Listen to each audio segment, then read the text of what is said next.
Vamos orar novamente antes de ler o texto base dessa noite. Quero orar também nesse momento. Senhor, obrigado. Estamos aqui reunidos no nome de Jesus, no poder do Espírito Santo.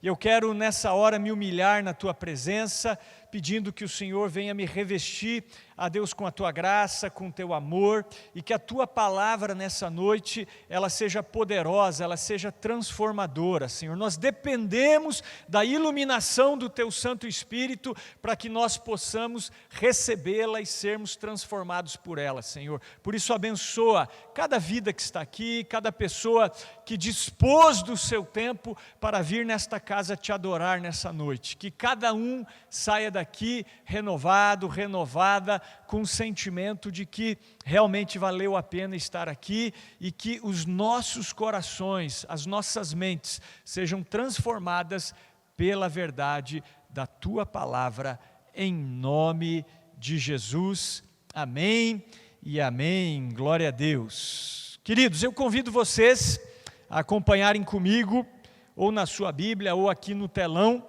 um trecho da palavra de Deus, Evangelho do Senhor Jesus, escrito por Marcos, capítulo 14, do versículo 32 ao 41.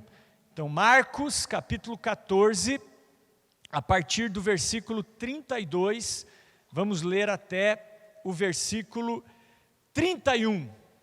Então, acompanhe lá. Diz assim a palavra de Deus, já está aqui no telão.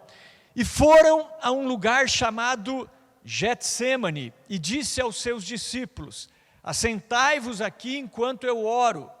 E tomou consigo a Pedro e a Tiago e a João, e começou a ter pavor e a angustiar-se. E disse-lhes: a minha alma está profundamente triste até a morte. Ficai aqui e vigiai. E tendo ido um pouco mais adiante, prostrou-se em terra e orou para que, se fosse possível, passasse dele aquela hora. E disse: Abba, Pai, todas as coisas te são possíveis, afasta de mim este cálice.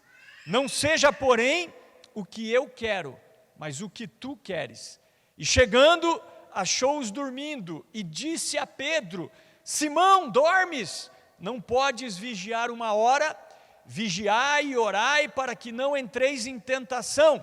O espírito, na verdade, está pronto, mas a carne é fraca.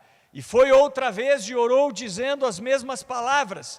E voltando, achou-os outra vez dormindo, porque os seus olhos estavam pesados, e não sabiam o que responder-lhe. E voltou terceira vez e disse-lhes: dormi agora e descansai, basta, é chegada a hora, eis que o Filho do Homem vai ser entregue nas mãos dos pecadores. Amém, queridos? Bem, o tema da mensagem dessa noite é: vocês não podem vigiar comigo, nem por uma hora. Esse é o tema da mensagem dessa noite. Vocês não podem vigiar comigo, nem por uma hora. Esse tema é baseado no versículo 37 dessa passagem, Marcos 14, onde, se você prestou atenção, você viu que Jesus estava orando, angustiado, apavorado, pois o momento do seu sacrifício se aproximava. E ao retornar onde estavam os seus discípulos, os encontrou dormindo.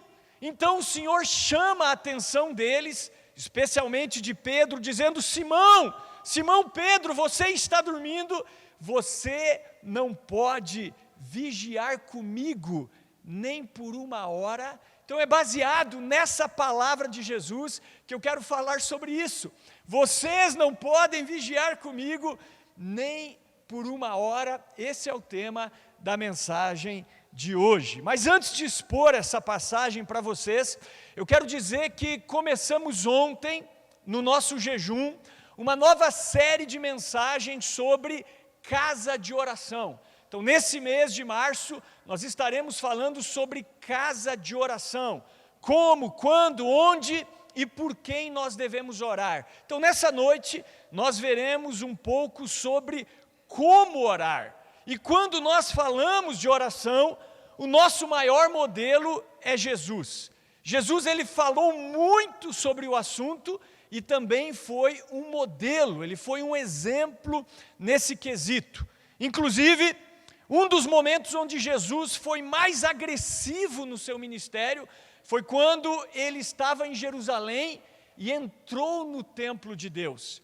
E ali ele observou o comércio, os cambistas, os homens vendendo animais para sacrifícios, fazendo negócios ali no pátio do templo, e ele expulsou todos os que vendiam e compravam no templo, derribou as mesas dos cambistas e as cadeiras dos que vendiam pombas, dizendo: está escrito, a minha casa será chamada casa de oração, mas vocês a tendes convertido num covil de ladrões. Então Jesus, ele traz aqui uma citação de Isaías: a minha casa será chamada casa de oração. Infelizmente, o que nós vemos hoje na igreja de maneira geral é muitas vezes a igreja investindo em tantas coisas, em entretenimento, em muitas outras coisas, mas o que nós vemos hoje é pouca oração. Mas graças a Deus, Deus está restaurando essa verdade de que a casa de Deus é casa de oração. Inclusive, no Evangelho de João, está escrito sobre esse relato de Jesus, que Jesus ele fez um chicote, né? Mateus não fala sobre isso, Marcos também não, Lucas não, mas João fala que Jesus fez um chicote, um azorrague de cordas, e expulsou do templo ovelhas, bois, espalhou o dinheiro, virou a mesa dos cambistas, e nesse momento, os seus discípulos lembraram de uma palavra do Antigo Testamento, onde estava escrito que o zelo da tua casa me consumirá. Posso ouvir um amém? O zelo da tua casa me consumirá. Então, dessa forma, Jesus afirma, repito, que estava relatado em Isaías, que a sua casa é uma casa de oração. Em outras palavras, a igreja deve levar a oração a sério. Amém? Existem duas coisas que não podem faltar na igreja para que ela seja sadia, para que ela seja forte. Primeira coisa, oração. Oração é importantíssimo na igreja. Segunda coisa, palavra de Deus. Nós vemos que a igreja primitiva era uma igreja forte, era uma igreja sadia. Por quê? Porque era uma igreja que perseverava na doutrina dos apóstolos, ou seja, na palavra de Deus. Perseverava na comunhão, perseverava no partir do pão, nos sacramentos, na Santa Ceia, o que nós vamos fazer nessa noite, mas perseverava também nas orações. E os apóstolos, eles deixaram claro que eles deveriam se dedicar à oração e ao ministério da palavra. Então, a casa de Deus é uma casa de oração. E como eu falei no início, Jesus, ele foi um grande modelo de oração para nós. Em Marcos capítulo 1, versículo 35, a Bíblia diz que de madrugada, enquanto ainda estava escuro, Jesus levantou e ele procurou um lugar deserto, onde ele passou um tempo orando. Agora, o detalhe é o seguinte, que no contexto de Marcos 1,35, foi o dia de maior trabalho de Jesus, onde Jesus expulsou demônios, curou enfermos, pregou para as multidões. Foi o dia em que Jesus mais trabalhou, né, o contexto de Marcos 1,35. E ele levantou então de madrugada, quando ainda estava escuro, para orar. Trazendo para as nossas vidas, a nossa tendência é pensar de maneira diferente da de Jesus, não é verdade? Você deve pensar assim, mais ou menos assim, estou hipotetizando, tá? Puxa, amanhã, segunda-feira, eu tenho muita atividade, é um dia onde eu vou ter muito trabalho. Então eu vou estender ao máximo o meu período de sono. Vou apertar a soneca quantas vezes forem possíveis, para que eu durma ao máximo, porque eu quero descansar bastante para o dia cheio que eu vou ter. Jesus não pensava assim. Jesus pensava assim, o dia amanhã vai ser cheio, então eu levanto antes de todo mundo, eu levanto ainda de madrugada, quando ainda está escuro, e vou passar um bom tempo orando. porque o dia vai ser cheio, eu preciso do Espírito Santo, eu preciso de direção do Pai Celestial para realizar a sua obra. É mais ou menos assim que nós devemos pensar. Por exemplo, ontem, o meu dia, ele começou aqui na igreja às 8h15, chegamos aqui por volta das 8h15. Detalhe que eu saí daqui cerca de 10 horas na sexta-feira, né? Então, 8h15, nós estávamos aqui para 8h30 começarmos o jejum. Mas eu acordei 5 horas da manhã. 5 horas da manhã eu acordei, dei um tempinho, tinha posto o meu relógio para despertar, 6h15, não, falei, não vou esperar. 6 horas eu estava de pé e comecei o meu jejum, 6 horas da manhã. Quando nós chegamos aqui, 8h15, eu olhava para alguns, cara de sono, bocejando, eu estava pilhado, irmãos. Eu já estava pilhado, porque o meu dia começou que horas? 6 horas da manhã. Vocês entendem? É assim que Jesus pensa. É assim que Jesus faz, é assim que Jesus me ensina. E eu terminei o dia na madrugada de hoje, terminei de escrever essa mensagem na madrugada de hoje, né? Então tive alguns eventos sociais ontem também, né? Fui na casa dos meus pais, comemorar ali o aniversário deles, enfim. Então, terminei de madrugada. Então eu poderia pensar assim, não, vou estender o máximo o meu sono. Não, eu vou acordar antes. Vou seguir o exemplo de Jesus. Se o dia é um dia de muitas atividades, então eu levanto antes, para ter o meu tempo de oração, o meu tempo de devocional, porque eu dependo de Deus.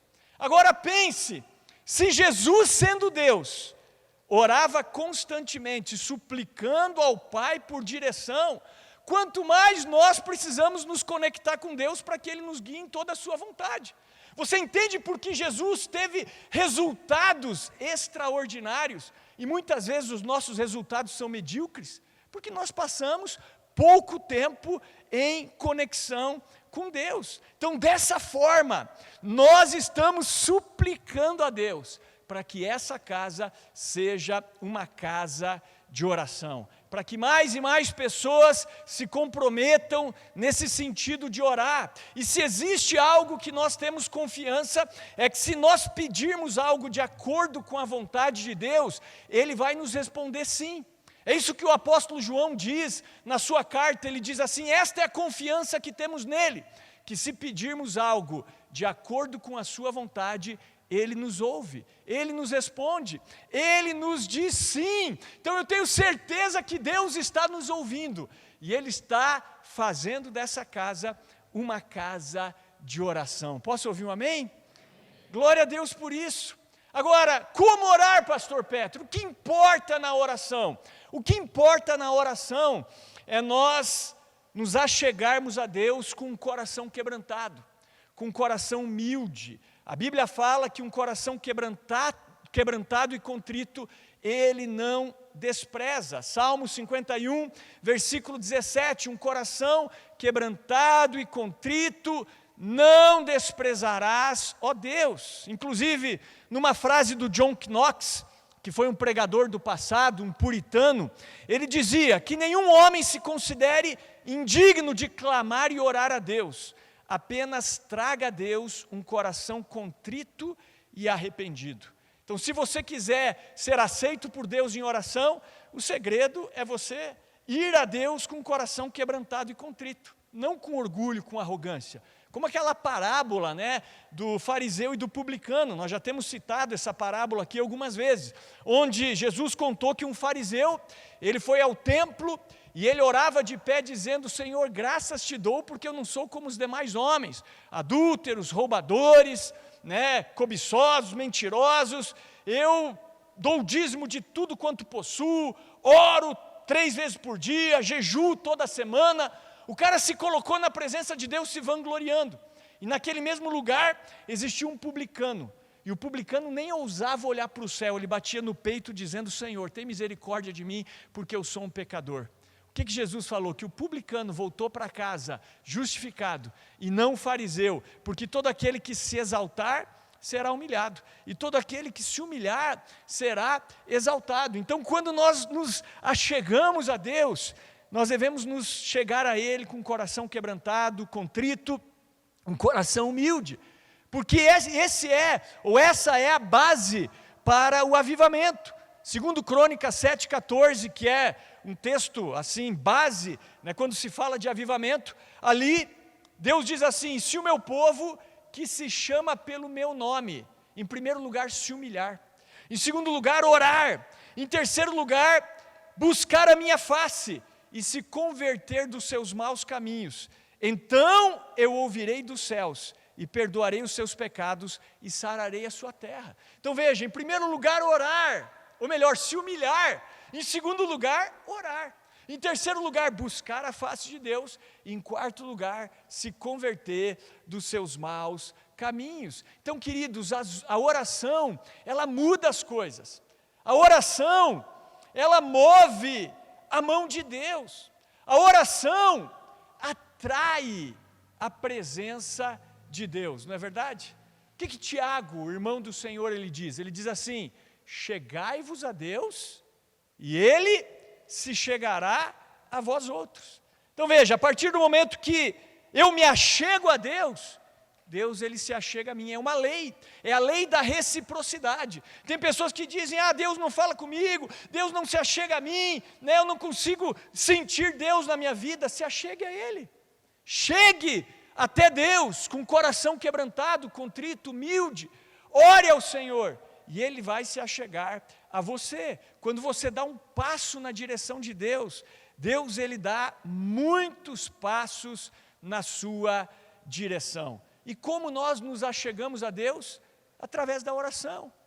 Através da oração. A melhor maneira de você se aproximar de Deus é através da oração. Nós temos livre acesso a Deus através da oração, pelo sangue de Jesus, queridos. Até ontem eu falei, um dos mitos que nós vemos e que nós precisamos quebrar na igreja, é o mito de que você precisa de uma pessoa mais madura, de um pastor, de um sacerdote para orar por você. As pessoas chegam para nós e dizem assim: pastor, ora por mim. Claro, oro por você, a gente está aqui para isso, porque você é mais chegado no cara lá de cima. Faz aí uma oração poderosa por mim. Quero dizer que não existe oração poderosa. O poder não está na oração. O poder está no Deus a quem nós oramos, não na oração. E você tem livre acesso a Deus pelo sangue de Jesus. Então, na verdade, você não precisa de outro mediador a não ser o próprio Cristo Jesus. É claro que orarmos, intercedermos uns pelos outros é bíblico também, mas não é uma coisa obrigatória. Você tem livre acesso a Deus através da oração. Por isso que Jesus ele disse assim: quando você orar, entra no teu quarto. Fecha a tua porta, ora em secreto, e Deus, vendo essa oração secreta, Ele há de te recompensar. Então chegue-se a Deus. Deus quer fazer dessa casa uma casa de oração. E Jesus ele entendia isso. E constantemente Jesus ele se retirava para lugares desertos a fim de orar. Se você pegar a sua Bíblia, ou a sua Bíblia online, aí entrar na Bíblia online e colocar ali lugares desertos, coloca ali para procurar os versículos, você vai ver vários versículos nos evangelhos, onde Jesus ele procurava lugares desertos para ter comunhão com Deus. Ele procurava esses lugares para ter intimidade com Deus, ele procurava esses lugares no objetivo de orar. E nessa passagem de Marcos 14, o texto base dessa mensagem, nós vemos que ele estava num desses lugares. Ele estava num jardim chamado Getsemane, onde ele procurou estar a sós com Deus. Aqui no contexto, vocês sabem, Jesus celebrou a última Páscoa com seus discípulos, ali ele instituiu a Santa Ceia, depois eles cantam um hino a Deus, e eles saem daquele local onde eles estavam, e eles vão para o Getsemane. Ali no Getsemane, eles se afastam um pouco com Pedro, Tiago e João, e depois deixa os três ali dizendo: vigiem comigo, orem comigo. E eles se retiram um pouco mais para estar a sós com Deus. Olha só, vamos ler novamente, Marcos capítulo 14, versículo 32, diz assim: e foram a um lugar chamado Getsemane, e disse aos seus discípulos: assentai-vos aqui enquanto eu oro. E esse momento, queridos, foi um momento de pavor para o Senhor. Você consegue imaginar Jesus apavorado? Jesus tendo mais ou menos assim uma crise de ansiedade. E então ele chama Pedro, Tiago e João, seus discípulos mais chegados, os seus 3 mosqueteiros, né? Os 3 seguranças de Jesus. E ele pediu, vigiem comigo, orem comigo, eu preciso de ajuda, minha alma está profundamente angustiada. Ele pede oração para os seus discípulos, ele pede que os seus discípulos estejam alertas. Por quê? Porque a sua alma estava apavorada. Foi nessa passagem que o médico Lucas, um dos escritores dos evangelhos, relatou que Jesus suou grandes gotas de sangue.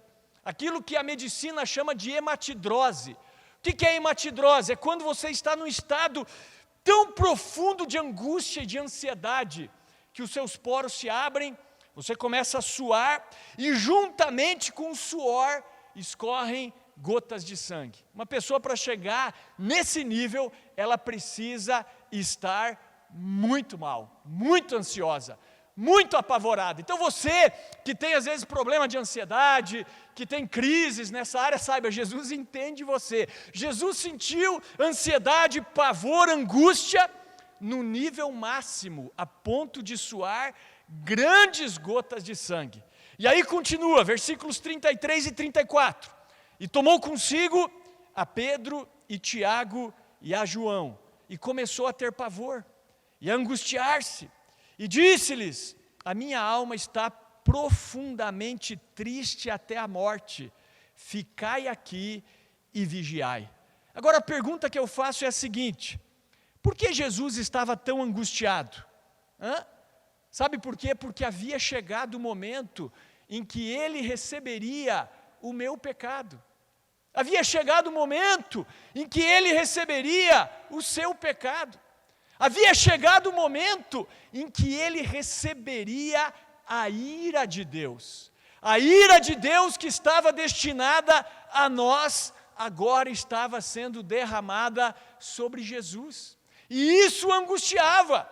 Olha só, o que angustiava Jesus não eram os seus acusadores. Jesus não tinha medo dos seus acusadores. Não eram os seus algozes, ali os oficiais, os guardas romanos, que estariam chicoteando ele, pregando as suas mãos ali na cruz do Calvário, não. Não era o prego na mão que angustiava Jesus.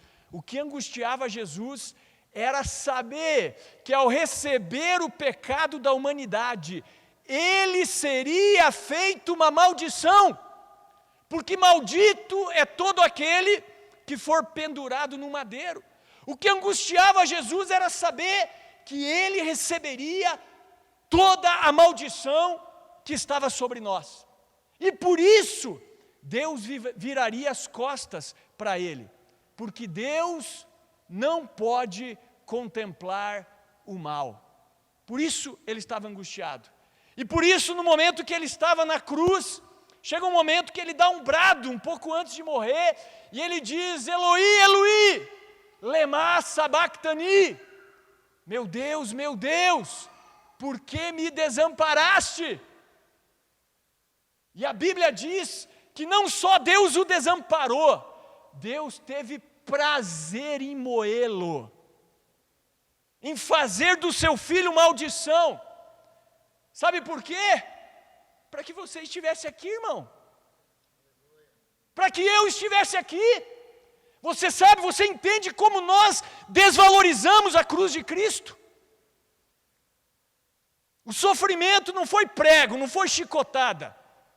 Foi a ira de Deus sobre ele. A maldição que estava sobre nós caiu sobre ele. Isso angustiava. E por isso ele se afasta dos discípulos. E ele ora, ele suplica: Abba, Pai, todas as coisas são possíveis para o Senhor.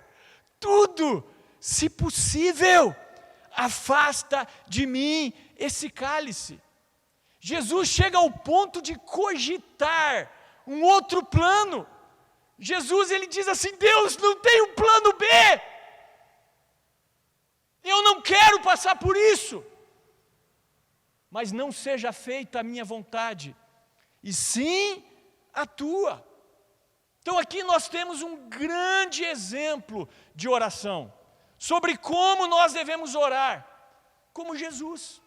Em primeiro lugar, com o coração quebrantado, humilde, humilhado, como eu falei, mas em segundo lugar, alinhando a nossa vontade com a vontade de Deus. A oração não é para você convencer Deus de realizar os teus sonhos. A oração é para você começar a se alinhar com a vontade de Deus. Por isso que nós vemos absurdos na igreja, né? Pessoas dando ordem para Deus. Pessoas tratando o Espírito Santo e Deus como se fosse servo deles. Não, nós que temos que falar, eu sou teu servo, eu me humilho. Seja feita a tua vontade, não a minha. É assim que nós oramos.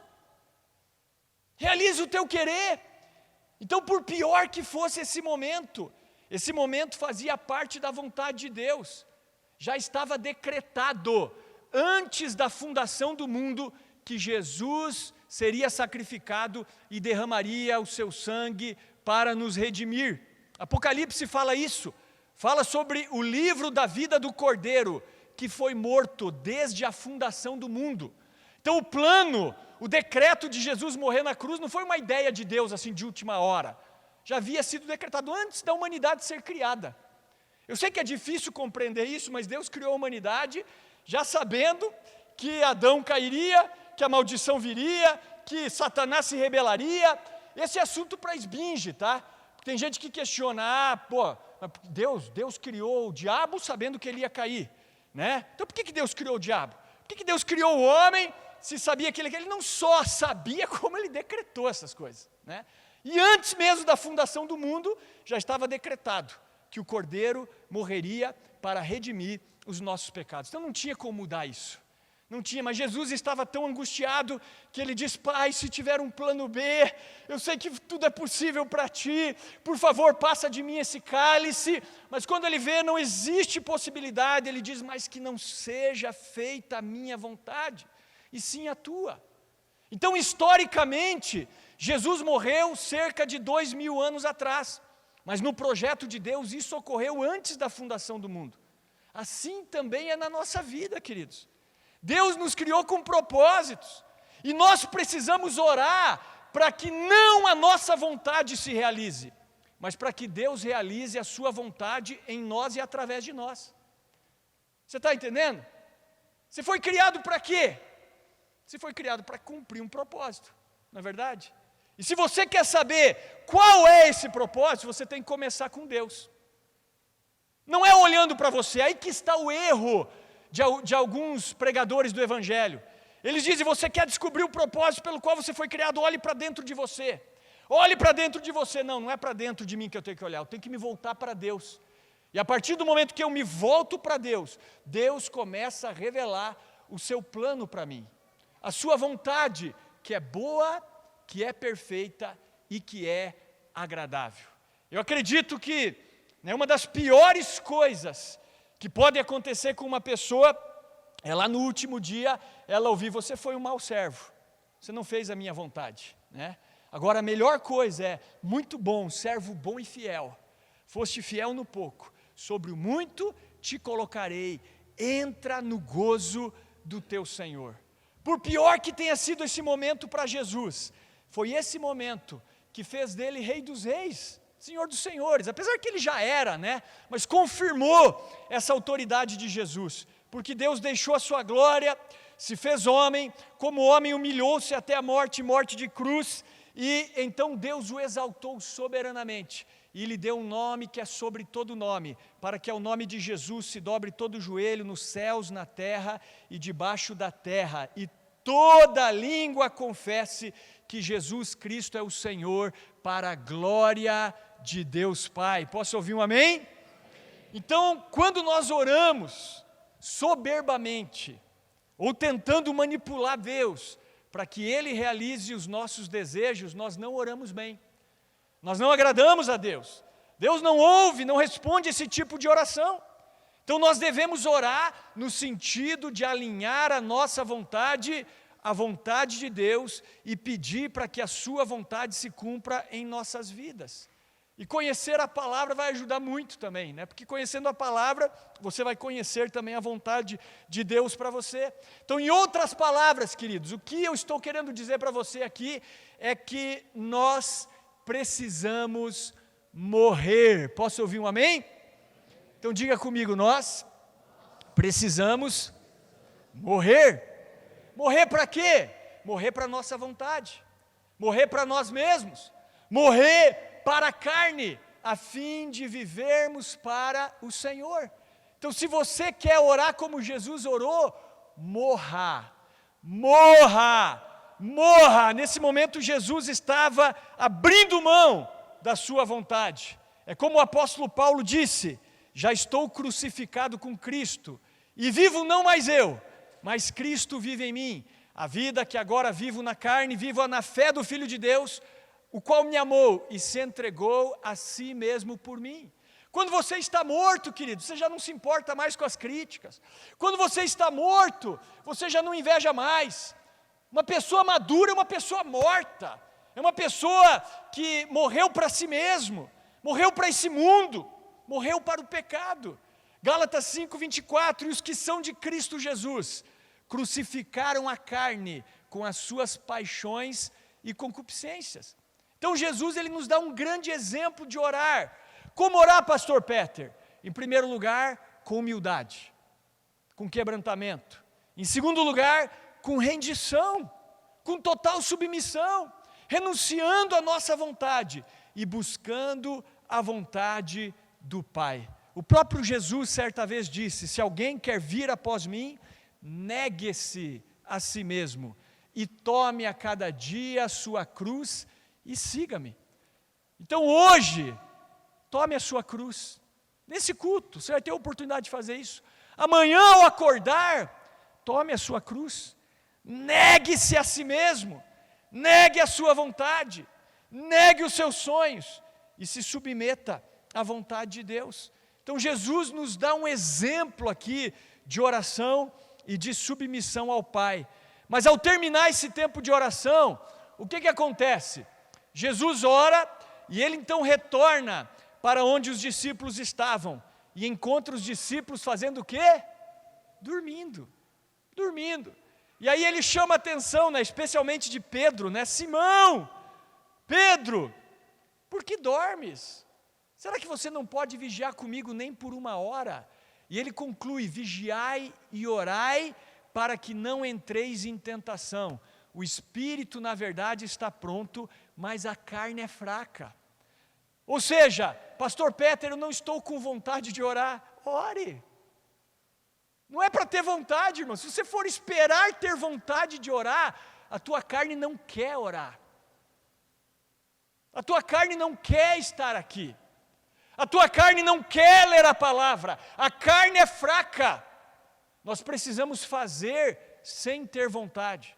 Nós precisamos fazer porque esse é o único caminho.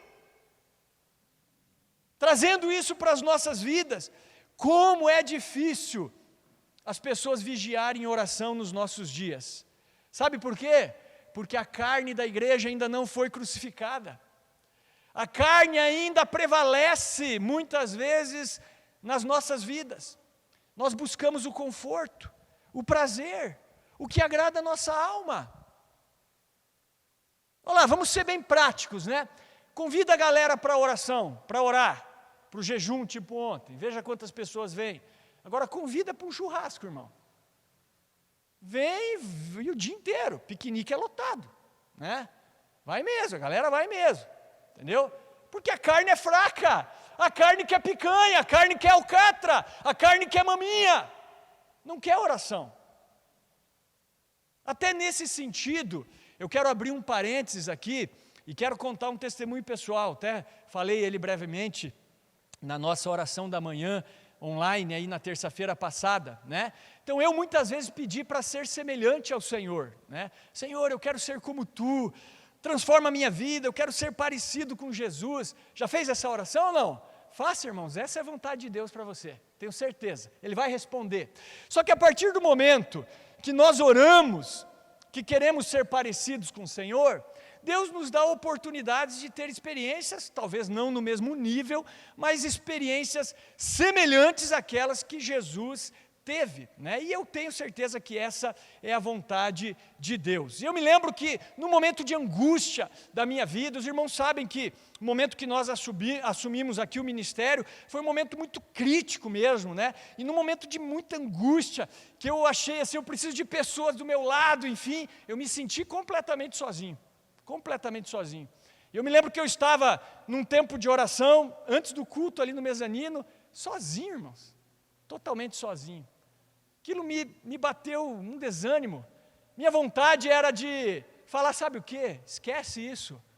Deixar para lá esse negócio de oração, enfim. Comecei, no meu coração, me vitimizar diante de Deus. Deus me chamou a atenção. Você não é vítima não, amigão. Né? É isso mesmo, é para você estar aí. Se ninguém estiver aí, é para você estar aí. É para você estar aí. Para com isso! Ore. Oração. Glória a Deus, né, irmãos, porque desde aquele dia, nunca mais eu fiquei sozinho, né? E a gente vê que a igreja tem avançado nessa área de oração, né? Ontem, tivemos aqui 26 pessoas no jejum. Isso foi um recorde, irmãos. Isso é cerca de quase 40% da nossa igreja. Sabia disso ou não? Nossa igreja tem uma média um pouco mais de 60 pessoas, membros, assim, representantes mesmo, tá? Então veja só que coisa tremenda, né? Tivemos 8 pessoas na reunião online essa semana da manhã, glória a Deus. Cerca de 8 pessoas na quinta-feira aqui orando. Isso é recorde, irmão. É recorde. Né? Porque a realidade não é essa, assim, a vontade muitas vezes não é essa, né, das pessoas. Essa que é a verdade. Eu, né, já ouvi, você já deve ter ouvido também pastores dizendo, lá na igreja ninguém quer orar. Ninguém.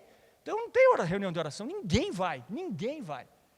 Um dia conversando com um irmão que faz parte de uma igreja que eu conheço bem, que tem mais de 3.000 pessoas. 3.000 pessoas, então são bem mais de 30 pastores naquela igreja. Ele falou numa reunião de oração, tinham 2 pastores. Eu falei, sério? Pô, estamos no lucro. Teve reunião de oração aqui que a gente estava em 4 pastores. Conseguimos. Uma vez conseguimos reunir os 4 pastores numa reunião de oração. Eu falei, está vindo o avivamento. Está vindo o avivamento. Porque até pastor é difícil de orar, desculpa, mas é verdade. Né? Porque a carne é fraca, a carne de todo mundo é fraca. Então a palavra de Deus para a igreja hoje é, vocês não podem vigiar comigo, nem por 1 hora. Nem por 1 hora.